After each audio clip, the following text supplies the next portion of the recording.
राधे राधे। ओम नमो श्री भगवते वासुदेवाय। गुरु कृपा ही केवलम। শ্রী শ্রী গুরুদেবের শ্রীচরণের কৃপার আশ্রয় নিয়ে আজ শ্রীমদ্ ভগবদ্গীতা সাধক সঞ্জীবনী অধ্যায় 6-এর 42 নম্বর শ্লোকটি ব্যাখ্যা সহ পড়ে শোনাচ্ছে জয় রাধা বল্লভ শ্রীহরি বংশ।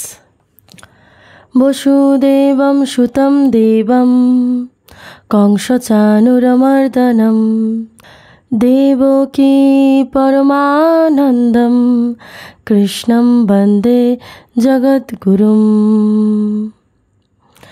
আগের শ্লোকটিতে ভগবান অর্জুনের প্রশ্নের উত্তরে যোগভ্রষ্টের কী গতি হয় তাই তিনি জানিয়েছেন।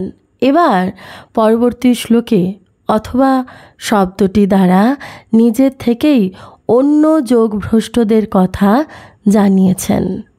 শ্রী ভগবান বলছেন অথবা যোগিনামেব কুলে ভবতি ধীমতাম এতদ্ধি দুর্লভতরম লোকে জন্ম যদি দৃশ্যম। অথবা বৈরাগ্যবান যোগভ্রষ্ট ব্যক্তি জ্ঞানবান যোগী কুলে জন্মগ্রহণ করেন। এইরূপ যে জন্ম এই জগতে তা খুবই দুর্লভ। সাধক দুই শ্রেণীর হয়, বাসনাযুক্ত এবং বাসনারহিত। যার সাধনা করতে ভালো লাগে, যার সাধনে মন থাকে এবং যিনি পরমাত্মা প্রাপ্তিকেই উদ্দেশ্য করে সাধনে ব্যাপৃত হন, ভোগের বাসনা সম্পূর্ণভাবে পরিত্যক্ত না হওয়ায় অন্তিমকালে সাধনে বিচলিত হয়ে যোগভ্রষ্ট হন। তিনি স্বর্গলোকে বহু বছর যাপন করে শুদ্ধ শ্রীসম্পন্ন ব্যক্তির গৃহে জন্মগ্রহণ করেন। এই যোগভ্রষ্ট ব্যক্তির কথায় আগের শ্লোকে বলা হয়েছে।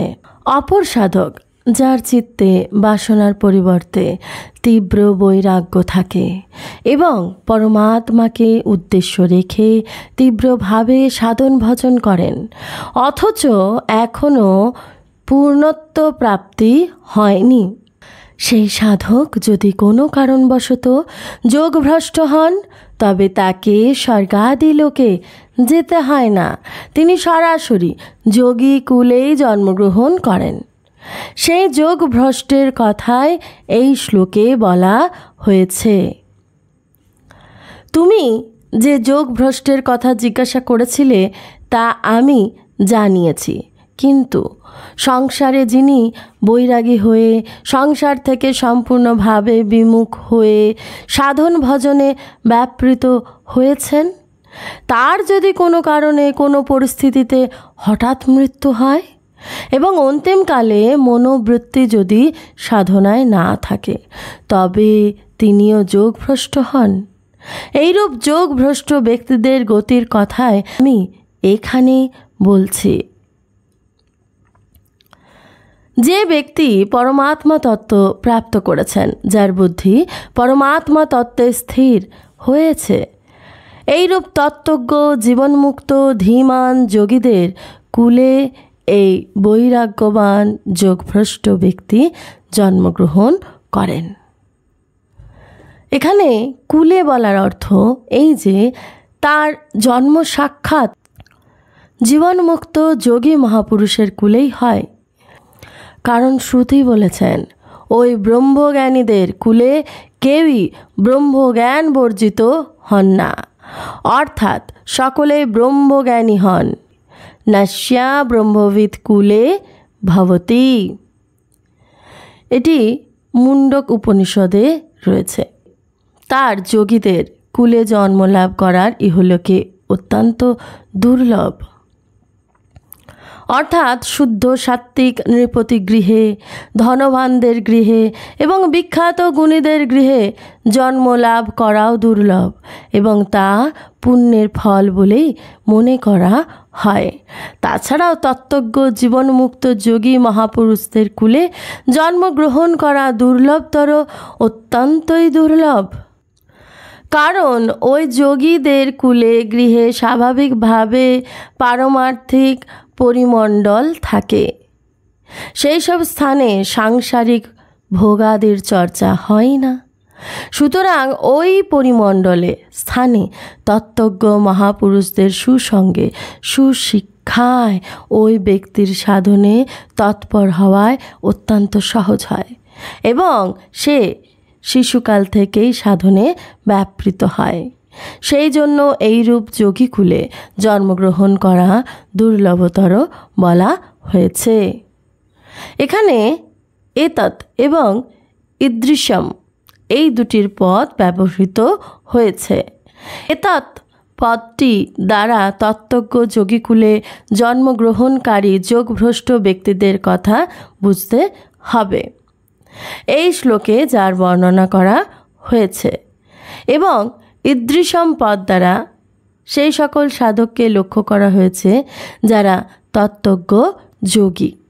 জগতে দুই প্রকারের প্রজা ও মনুষ্য আছে বলে মনে করা হয়, বিন্দুজ এবং নাদজ। যারা মাতা পিতার রজ ও বীর্যে জন্মায় তাদের বলা হয় বিন্দুজ প্রজা।